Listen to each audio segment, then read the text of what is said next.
All right, welcome to The Explainer. Today we're diving deep, peeling back all the hype around one of the biggest and maybe most misunderstood technologies out there, artificial intelligence. So here's the big question, right? Is AI some kind of thinking machine that's eventually going to replace all of us? I mean, we've all seen the movies. But what if the real story here isn't about the machine at all? What if it's actually about us? The answer? Well, it's probably not what you're thinking. The first thing we gotta do to really get AI is look at the words we use. We do this funny thing where we give it human qualities. We say it thinks or it knows, but what's really happening? It's just processing a ton of data. We say it decides, but really, it's just comparing information based on the rules we gave it. This language, it kind of creates this myth of a living, breathing thing that just isn't real. Okay, so let's just tear this myth down, the whole thinking machine idea. Because once you get past all that hype, what's underneath is actually way more fascinating. Look, the reality is, it's not a movie. It's so much less cinematic. These systems aren't sitting there developing a personality or learning to feel things. The whole Hollywood takeover plot, great for a story, but that's all it is. A story. Honestly, artificial intelligence is pretty much just a marketing term. Let's be real. We call it that because it sounds super impressive, it sounds human, and hey, it sells. The machine doesn't have a name for itself. It's just hardware running some really complex procedures. And that, right there, brings us to a much simpler, way more basic truth about what this tech really is. And here it is, the absolute core of it. The hardware doesn't think. Period. Full stop. It doesn't matter how complicated the result is, whether it's beating a grandmaster at chess or writing up a legal contract, it's not conscious. It's just running a program. So, this totally reframes the whole conversation, doesn't it?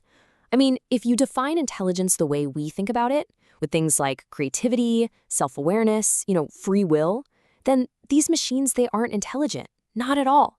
They're just incredibly powerful tools for storing information and spinning out an answer based on the rules they were given.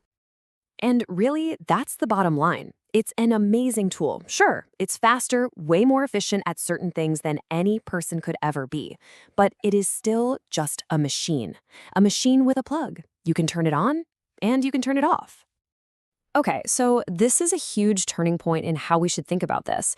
If we stop losing sleep over the machine waking up and taking over the world, then we have to ask ourselves a much more uncomfortable question. Where's the real danger?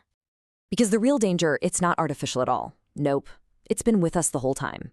It's human. It's us. The things we should be worried about are the same old human traits that have been causing trouble forever. We're talking about power, greed, fear, jealousy, all of it. These are the things that drive people to do bad stuff. And AI is just the newest, shiniest, most powerful tool they have to make it happen on a massive scale. Here's a good way to think about it. AI isn't like a gun, right? A gun is pretty much designed for one thing. AI is more like a pen. With a pen, you could write a beautiful poem. You could sign a world-changing peace treaty. Or you could forge a document that starts a war. The pen itself doesn't care. The tool is neutral. It's all about the person holding it. But it's not always as easy as just pointing a finger at one bad guy. A lot of the time, these really dangerous human impulses are cranked up to 11 by the systems we live in, our political systems, our economic systems, the ones that reward greed and the endless chase for power. Right, so that brings up a really crucial question. When we use this super powerful new tool, how exactly are we defining success? For ages, success for us has meant getting more stuff, more power, more control. But this constant drive for more has led to incredible waste, destruction of our environment. So let me ask you this. Is an AI that helps us do that broken system even better? Is that really a good thing? And this is where we have to start judging AI not on what it is, but on what it's for. AI in bombs? Yeah, that's a bad thing. No debate. Its only success is destruction. AI used to create fake news? Absolutely one of the biggest threats to our society. But then you look at something like politics. It could be a good thing, but only if we use it to build a better system, not just to make the old, broken one run more efficiently. Okay, so this whole line of thinking leads us to one last, pretty provocative idea. after all this doom and gloom, could it be that AI, this powerful, super misunderstood tool, could it actually be our last best hope? Think about it. For thousands of years, our societies have basically been run by two kinds of top-down power systems.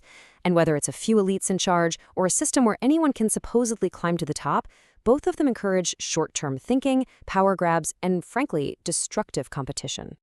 But now, for the first time, maybe ever, we might have a tool that lets us build a whole new kind of system, one that isn't based on who has the most power, but on who has the best knowledge. And in this new model, AI doesn't rule. No way. It analyzes, it supports, it gives us the best possible information so that we, the humans, can make the final, smart decisions. Maybe if we just change the name, we could change how we see it. What if we stopped calling it intelligence with all the baggage that word carries and started calling it what it actually is, like an artificial distinguisher or a pattern recognizer? Maybe then we could finally focus on what it does, not what we're afraid it might become. So, in the end, the future isn't about what the machine is going to do. The machine is a mirror. It just reflects our own ambitions, our own flaws, and our deepest hopes. AI is the most powerful tool we have ever built. We're the architects, and the only real question left is, what are we going to build?